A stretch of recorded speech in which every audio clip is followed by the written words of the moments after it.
My name is Vivonne Rusden. I have metastatic breast cancer and bowel cancer. You can't let cancer take over your life. It's part and parcel of what's you, really, but you can't let it be the be-all and end-all. That's the hardest thing to cope with, I think, because if you really were maudlin enough, you would just give in to it, which is what I did for 2 years. So for 2 years I vegetated and did nothing. And in a way I regret that now, because I probably could have got better sooner. When I say better, I mean more motivated, more willing to go on with life.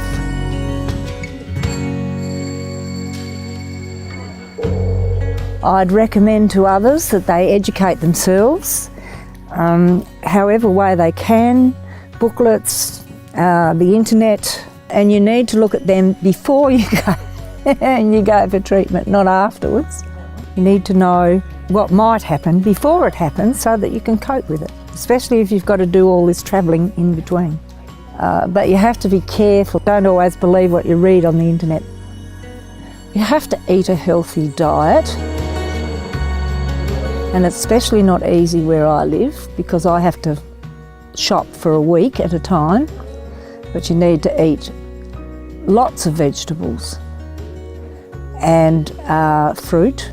Make sure that you have all the things that go with a rounded diet. And the reason for that is that your body's being bombarded, your cells are being killed, and they need to, the new ones need a healthy diet to keep growing.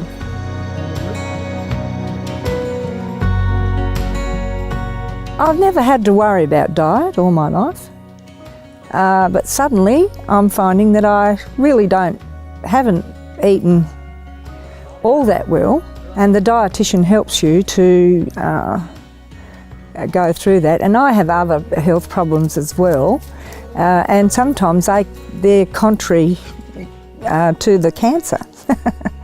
What you should eat for the cancer, you shouldn't eat for something else. So, yeah, so it's important that you really get on top of your diet. So, for goodness sake, go and see a dietitian.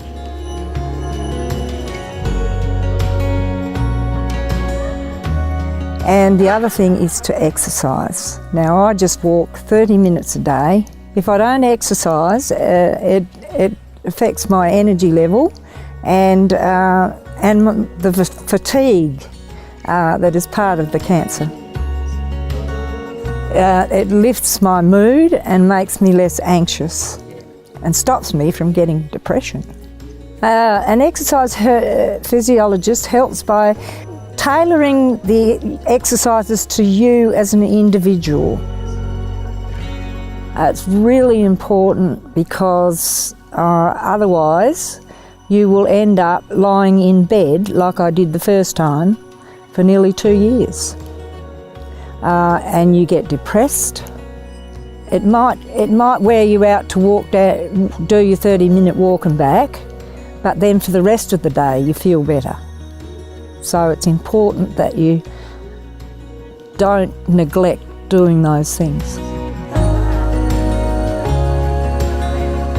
Hopefully I will continue to be reasonably able to live my life,